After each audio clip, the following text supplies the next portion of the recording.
I still remember that July evening when the wind whispered softly through the crowns of the old maples lining our street.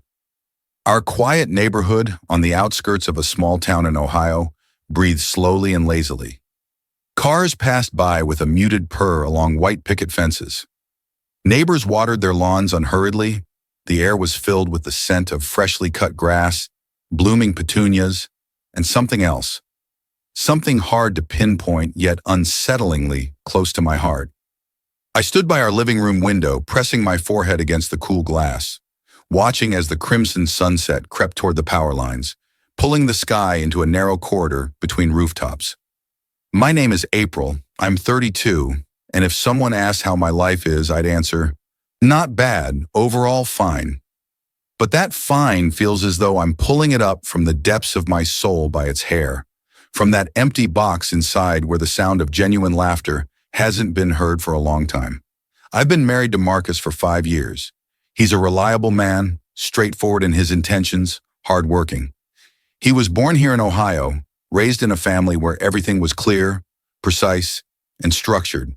His father a mechanic, his mother a primary school teacher, a straight line of life, even and without sharp turns. Marcus inherited their calmness and the ability to stand firmly on solid ground. He never soared into the clouds, but he never fell into the abyss either. For a while I believed that this was exactly what a woman who craved stability, home, and tradition needed. I believed that constancy was the key to happiness. But over the years I realized, constancy can sometimes become like a swamp, where your voice sinks into the mire of everyday monotony. Over the last year, I've been feeling more and more like I'm invisible. Marcus spends hours in the garage fixing up his old 1967 Chevy Impala, which he treats like a museum piece and a secret treasure island all in one. Inside the house, he is quiet, wrapped in the aura of his steady busyness, sometimes giving me a peck on the cheek in the morning, sometimes asking how my day went. These questions sound routine, as if they could be replaced by tomorrow's weather forecast. I feel something inside me slowly fading out.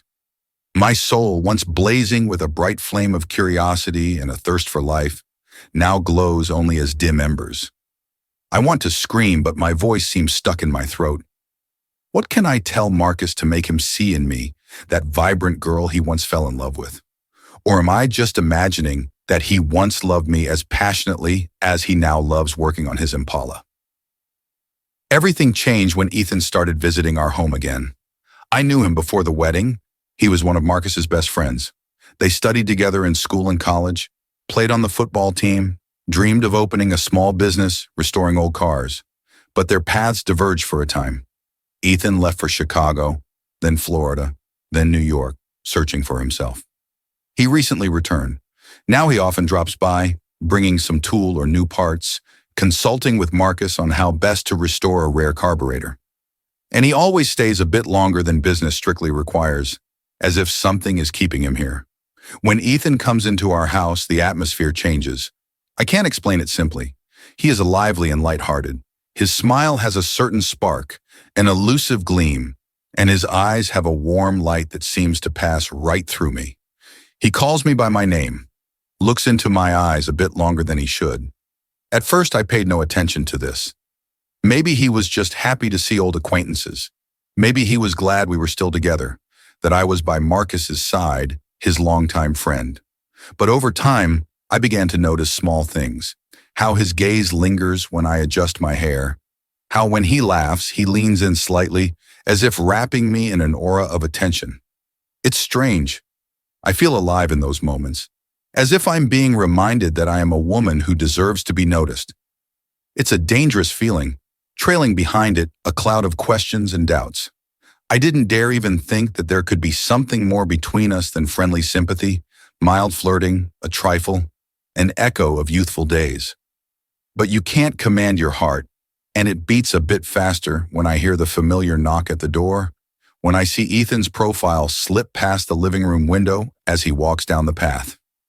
At the same time, I feel a crushing sense of guilt, as if I'm already doing something unacceptable, as if I'm betraying the very stability and comfort I once dreamed of when I agreed to marry Marcus. I recall a moment, seemingly insignificant, but it left a scorched mark in my memory. It happened a couple of weeks ago. I'd returned from work.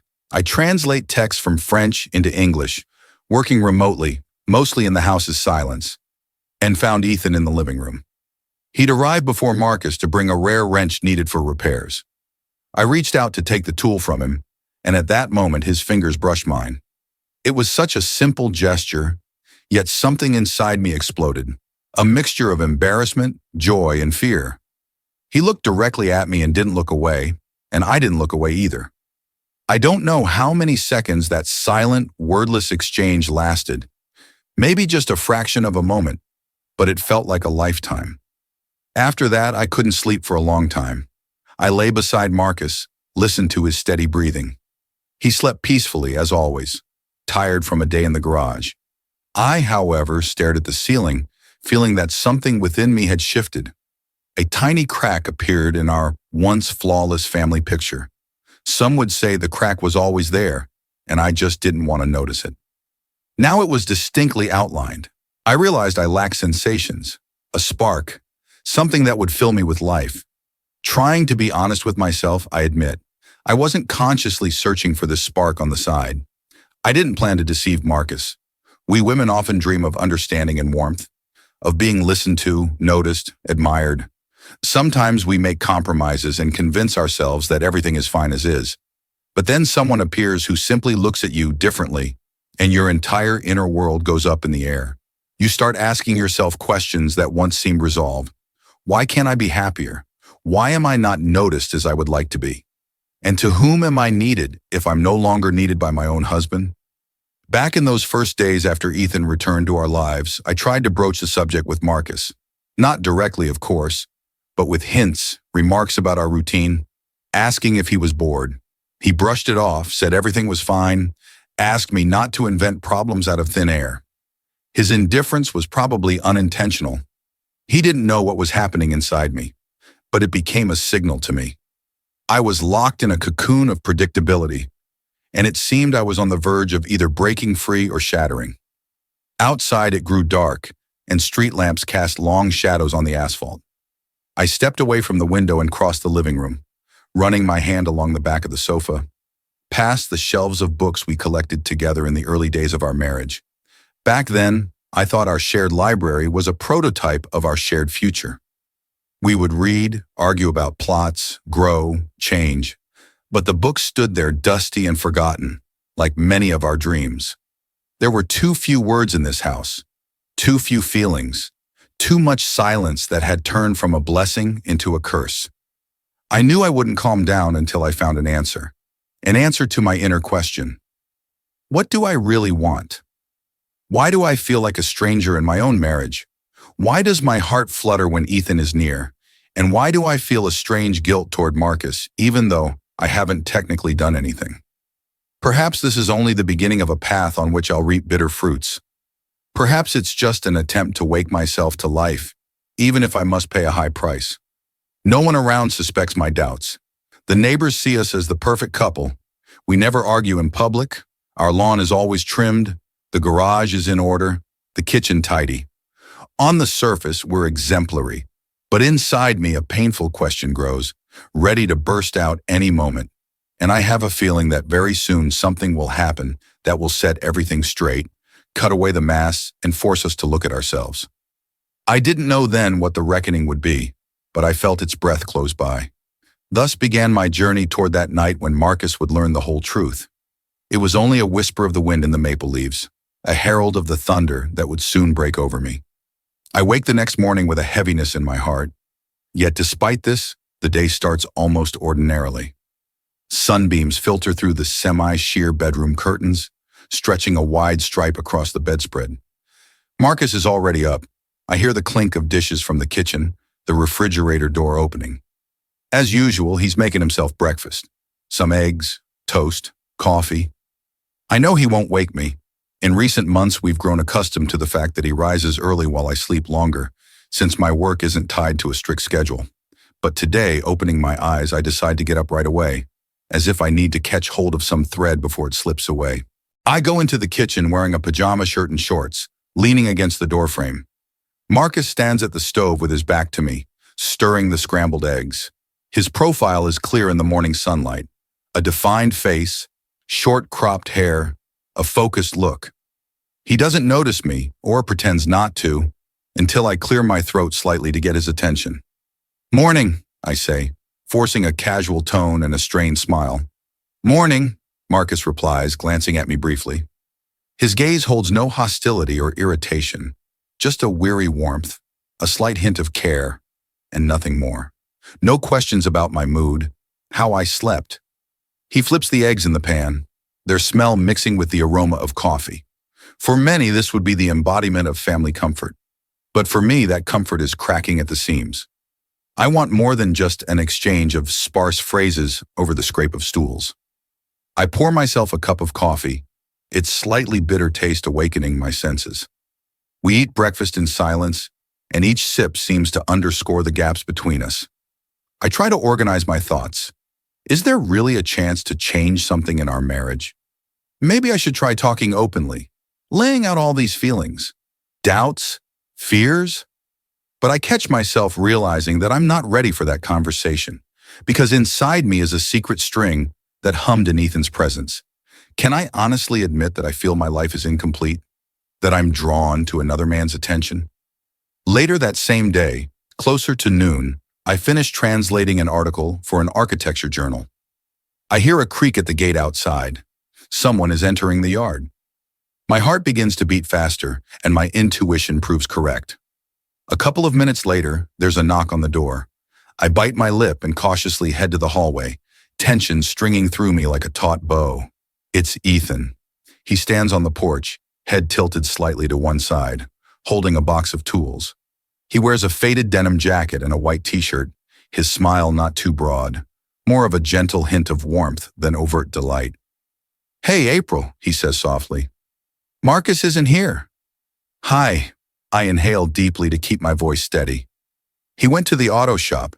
He said he'd be back after noon." "I see." Ethan lowers his gaze as if thinking, then looks up, his eyes lingering on mine. "I brought the special crankshaft removal tool we talked about. Thought I'd drop by on my way." I nod slightly and gesture for him to come in. He steps inside, and I notice again the familiar, not yet fully understood, citrusy scent of his cologne. When we enter the living room, it feels as though the silence thickens. I try to stay calm. There's the sofa with a rumpled pillow I forgot to straighten this morning, a telescopic lamp in the corner, a stack of magazines on the coffee table. A perfectly ordinary interior. Nothing remarkable, but right now it seems every object is charged with hidden meaning. "He'll be back soon. You can wait if you like," I offer, feeling a tremor in my voice, thin as a thread. Ethan smiles a bit more openly. "Sure, why not?" He sits on the sofa, placing the box on the floor. I settle in the armchair opposite, maintaining a bit of distance. For a moment, neither of us speaks, and we listen to the quiet ticking of the kitchen clock, marking the smooth passage of life. I don't know who will find a topic first, but I feel his gaze on me, and the skin on my neck tingles at the awareness that he's searching me for answers. "You okay?" he finally asks, simply, without any trick in his tone. "Yes, of course," I answer too hastily. "Why do you ask?" "I don't know," Ethan shrugs. "You just look like you're thinking about something." I turn my gaze to the window. I need to be careful. Any misstep could turn our relationship openly improper. But at the same time, I want to trust this understanding I see in his eyes. I want to say I'm tired of silent emptiness, that I crave bright colors in life. And I realize that in a few seconds of silence, my lips parted slightly, as if I were about to exhale something important. I close my mouth, swallowing the lump in my throat. "We're all thinking about something," I reply evasively. "What, do you read minds?" "Not exactly," Ethan raises an eyebrow teasingly. "I just recall you being different, more cheerful, I guess. When we saw each other years ago, I remember your smile. Now it seems hidden." I feel emotions welling up. He notices what my own husband seems not to. Past memories, evenings with mutual friends, laughter, film discussions, jokes, all surface in fragments. Yes, I was different then, more lively, sparkling, though less experienced. Maybe I've lost myself over time.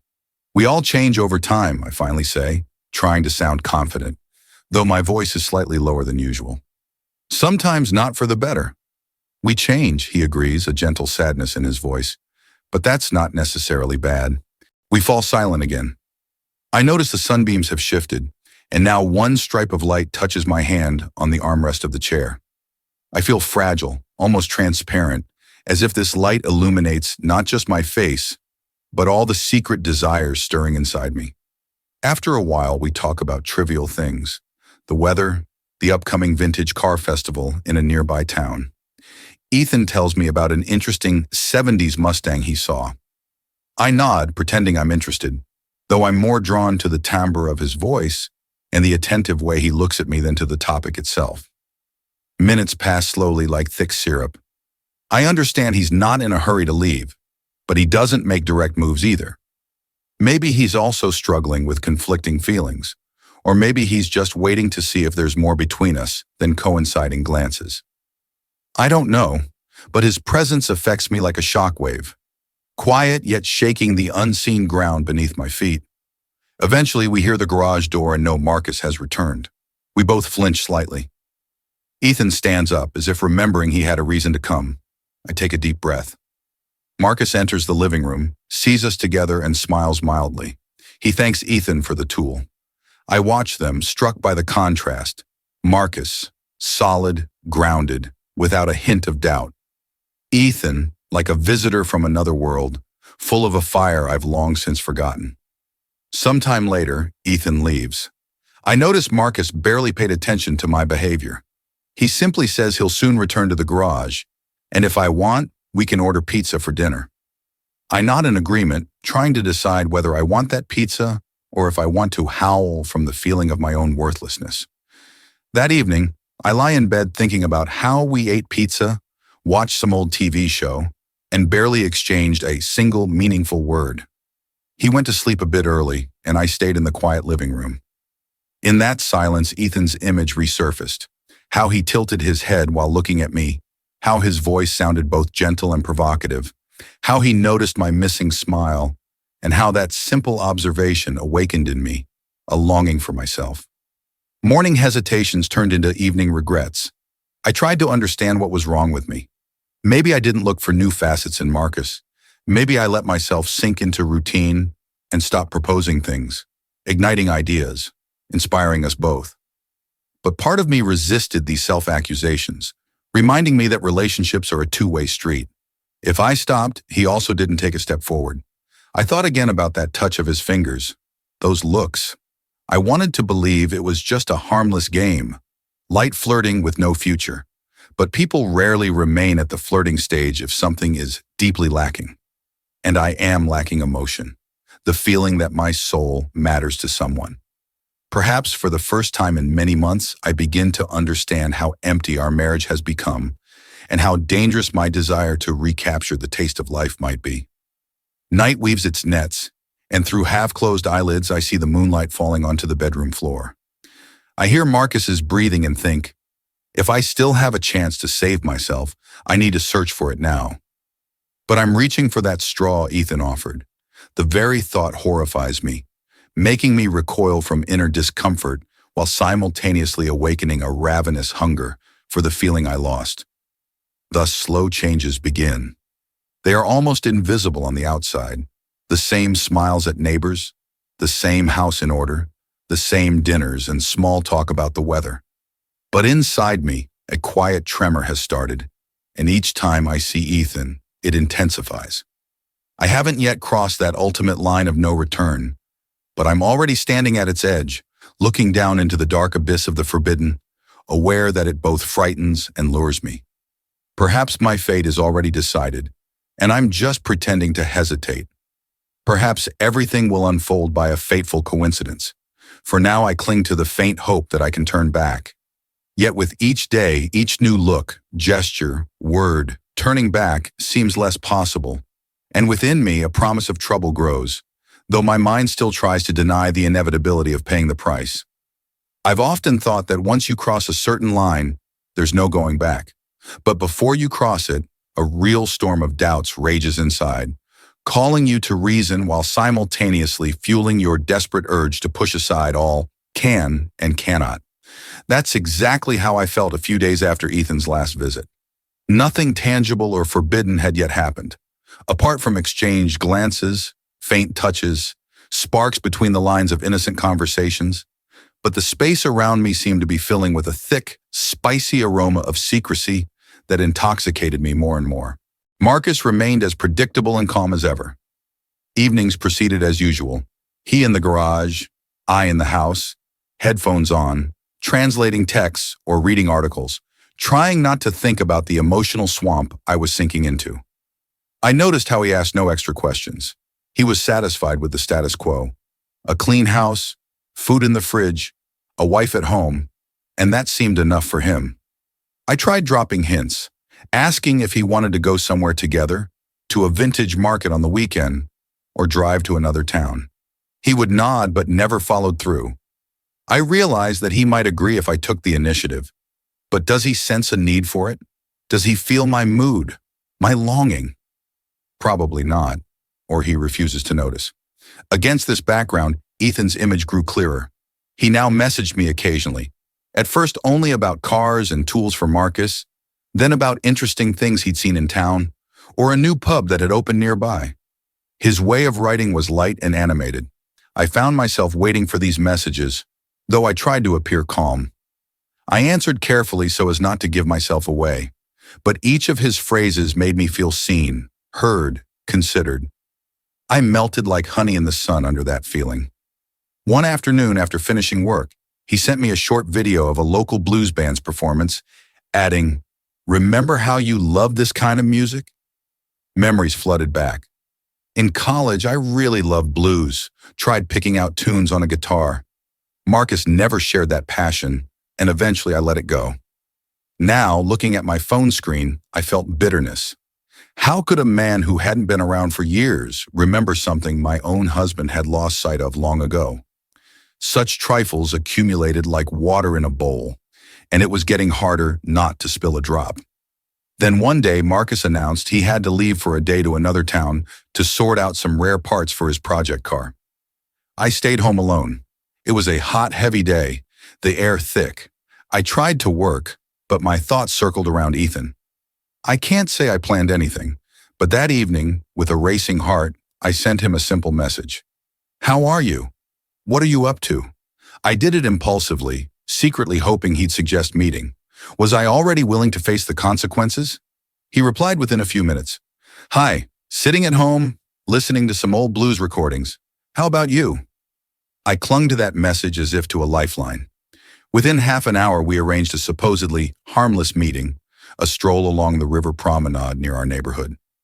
Everything was so simple. One person free, the other too. Light flirting, friendly chatting, a short evening outing. Was that a crime?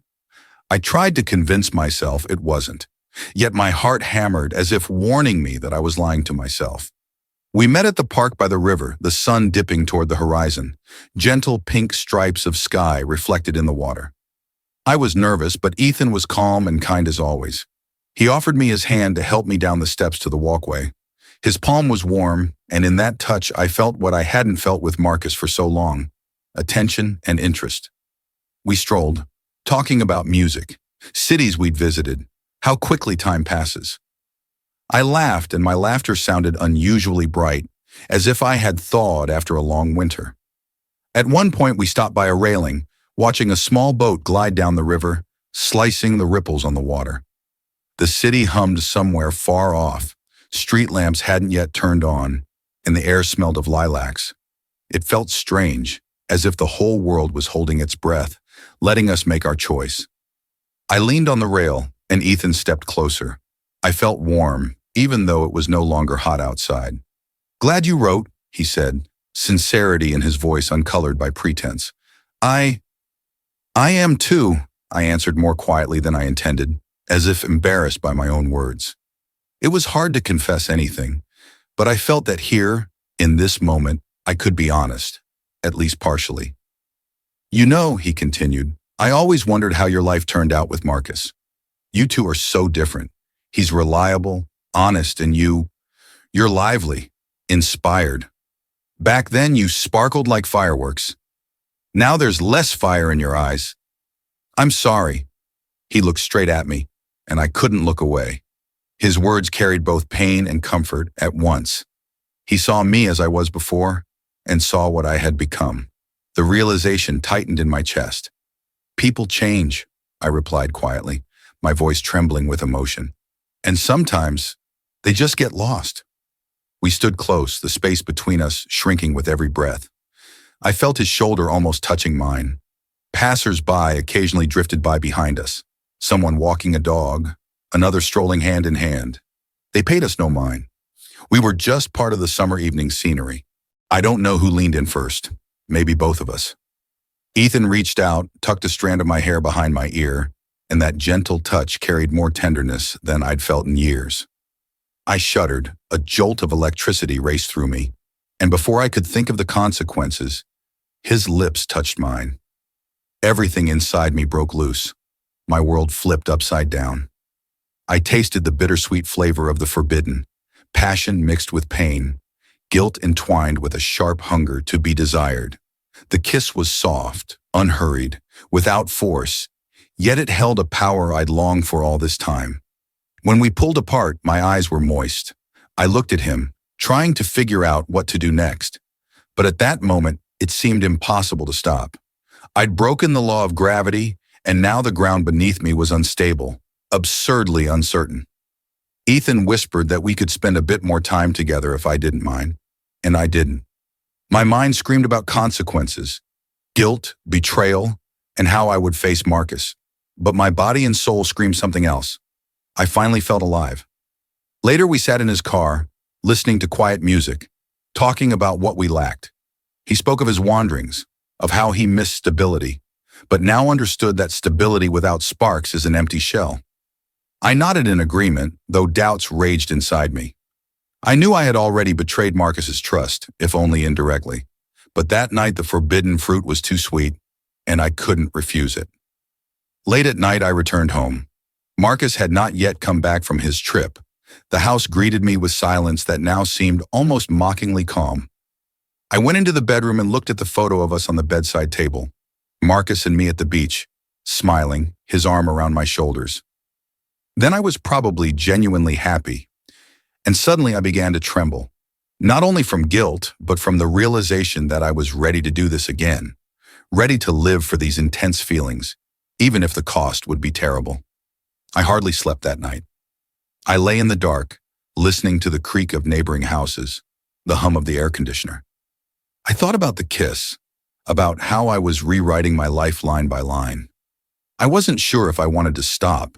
The sweetness of that forbidden fruit pulsed within me, each heartbeat making my guilt sharper, deeper, and along with it, my painful pleasure. The next morning, after the night I'd irrevocably crossed the line, my heart was in turmoil. Over a cup of morning coffee, I tried to gather my thoughts. Reason screamed that I had committed a betrayal, that I couldn't go on living a lie, but another part of me, the one newly awakened, demanded more sensations.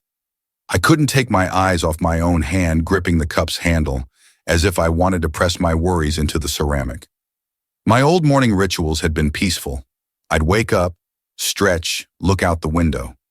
Now each second felt like a ticking measure of time, leading to an inevitable climax. Marcus returned during the day when the sun was high. I waited for him in the living room, trying to appear as I always did, dressed casually, light makeup, the TV murmuring quietly in the background. When he entered the house, he smiled wearily and asked how my evening had gone. I felt a lump rise in my throat. I answered briefly, claiming it was quiet, that I'd worked a bit, watched a show, and gone to bed early. He nodded, not noticing the tremor in my voice or examining my face closely.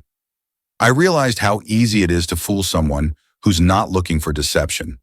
But anxiety was already growing inside me. Ethan was too close to my heart, and I wanted again to touch that forbidden fire he had brought into my life. The following days became a series of stolen moments. Ethan and I messaged more often, found trivial excuses to meet that wouldn't raise suspicion. Sometimes he dropped by in the morning, allegedly to help Marcus in the garage. If Marcus stepped out to the workshop or went somewhere, we were left alone. I felt we were balancing on the edge of a cliff, playing a risky game with fate. One lazy, drowsy Sunday, Marcus was tinkering in the garage as usual. I sat on the couch, flipping through magazines and half listening to distant radio sounds from outside. Ethan unexpectedly texted, "I'll stop by for a minute to drop something off for Marcus. He asked me to." I knew that wasn't strange. They often exchanged tools and parts. No detective skills were needed to understand it was a perfect cover for our brief secret meetings. I didn't argue. I just replied, "Okay, come by." When Ethan knocked, my heart skipped a beat. He wore his usual jacket, a slight smile on his lips, and held a small package. He stepped inside and looked around, as if searching for Marcus. I explained that my husband was in the garage and should be back soon. We went into the living room. I didn't know how to act because at any moment Marcus could return. Yet I couldn't bear to end this moment right away, let Ethan go so soon. "He asked me to bring this ratchet," Ethan said, placing the package on the floor. "I thought he'd be here. He'll probably be in soon for water or something." I tried to speak steadily, though I realized it would be better if he didn't linger. Still, I found it hard to break this moment, to let him go. "Right." Ethan looked at me, squinting a bit, as though weighing the risk of breaking our fragile balance. I sat on the couch, lowering my gaze to my knees. He sat beside me, closer than acquaintances should. I heard birds singing outside the window, the old fan humming softly in the corner. Everything seemed calm, and in that calmness lay the greatest danger. "Listen," Ethan spoke quietly. "Maybe we should—" "I don't know. We're taking a big risk, April. I don't want you to get hurt." I looked up and met his eyes, full of contradictions: care, passion, desire, and fear. That mixture reflected my own feelings. He was right. We'd gone too far. But could we stop now? Or were we already hostages to our choices? "I know," I whispered, barely able to speak. "Maybe we should stop, but—" My butt hung in the air because he leaned toward me. His hand touched mine, our fingertips entwined. I knew we shouldn't, knew each touch brought us closer to catastrophe. But the moment I felt him near, the entire world contracted into a tight spiral, nullifying reason. We were in my own living room in broad daylight, without cover or hope of privacy. And yet I let him approach. He ran his hand through my hair and I felt a slight shiver. He murmured something reassuring, meant to strengthen us in this forbidden union. I couldn't resist. Our lips met, and all thoughts of consequences vanished. I heard only my own heartbeat, felt blood rushing in my ears, weakening me with desire. This was no furtive kiss in the shadows. It was direct, decisive, announcing that there were no more boundaries. And suddenly, the sound of the door, like a gunshot in the silence. I jerked away from Ethan so abruptly I nearly slipped off the couch. Ethan jumped back, trying to look neutral. Marcus stood in the doorway, frozen for a moment. He couldn't believe his eyes. I felt the air tighten as if someone had cut off the oxygen. Marcus took a step inside, then stopped, staring at us with an expression of dull confusion and disbelief. "What is going on here?" he asked, his voice betraying a tremor. My heart dropped to my feet. How to explain this? What to say? I saw Ethan trying to come up with something, his mouth opening, but no words forming. Marcus looked from him to me, and slowly, very slowly, understanding dawned in his eyes. He didn't shout, didn't hurl objects or insults. Perhaps that was the worst part, his quiet, terrible alienation that flooded the room with cold. "Marcus," I began, trying to find some excuse. But what excuse could there be? Any word would be absurd. Ethan managed to stammer something like, "I'm sorry, buddy, it's a misunderstanding." But we all knew how meaningless that was. Marcus clenched his jaw. I saw pain and anger swirl in his eyes, his posture tensing, fists clenching. He didn't need an explanation. He had seen it himself, as no one ever should. He stepped toward the door, turned his back to us, and said quietly, very clearly, "Don't say anything." Then he left the house, slamming the door. The sound of that slam was louder than any scream. as if tearing off the roof of our world and leaving Ethan and me exposed under the open sky of consequences. I jumped up and ran after him, but when I reached the porch, I only saw Marcus's car starting, squealing tires as he drove away. Despair and horror filled me. Until that moment, everything had only been playing with fire, and now the house was ablaze. I turned to Ethan, who stood in the doorway, pale and confused. He said my name and tried to touch me, but I pushed him away. I felt disgusting, repulsive to myself. Everything that had seemed so sweet had turned bitter. I yelled at him, "Go! Just go!" He didn't resist. I saw the hurt in his eyes, remorse, fear, but I didn't care. I watched him leave, watched his figure recede down the driveway, and felt as if my heart had been torn out. Alone again, the world darkened. The birds stopped chirping, sunlight became unbearably bright, and I had to shield my eyes so as not to be blinded. The living room, only a minute ago the scene of a crime, could no longer be perceived as a cozy corner. I was flooded with guilt, overwhelming, suffocating, hopeless. Hours passed in waiting. I sat on that same couch, clutching a pillow as if clinging to a plank of wood in the ocean. Marcus didn't return that evening or the next night. I didn't know where he was, couldn't call him because I knew he wouldn't talk. And what could I say? That I was sorry? That I loved him? That I didn't know what came over me? With each passing hour, I grew more terrified of the consequences my actions would bring. I pictured Marcus's face. How would he look at me when he came back? Or if he never came back at all? Would he scream, demand explanations, or remain cold and simply announce that we were finished forever? I sat and thought about how easily we destroy what we've built over years. Chasing feelings, recognition, attention. I had burned a bridge to someone who trusted me completely. The thought cut through my soul like a shard of glass. Now the truth lay exposed in the harsh daylight. No shadows, no saving ambiguities. I knew what lay ahead. Retribution, and it would be heavy. At that moment, I understood how deeply a person can hate themselves. And this self-hatred was my only companion in the home where not long ago I had felt like the mistress of my own fate. The night passed like a torturous ordeal. I spent it sitting on the living room floor, leaning against the couch, trying to digest the irreversibility of what had happened. The air still held a faint trace of Ethan's cologne and the familiar scent of our home, but now it brought no comfort. I understood that everything had changed forever. At dawn, the familiar roar of an engine sounded in the silent yard. Marcus had returned. I froze like cornered prey, unsure how to prepare. He entered and looked at me with weary, distant eyes. No anger, no shouting, just faded pain. I tried to apologize, to beg forgiveness, but the words died on my lips. He listened in silence, then walked to the bedroom, took out my suitcase and began packing my things, methodically, without mercy. His silence was stronger than any scream. "Just go," he said, placing the suitcase by the door. I tried to linger, to plead, but he didn't raise his eyes. I saw how it pained him, understood that this was my doing.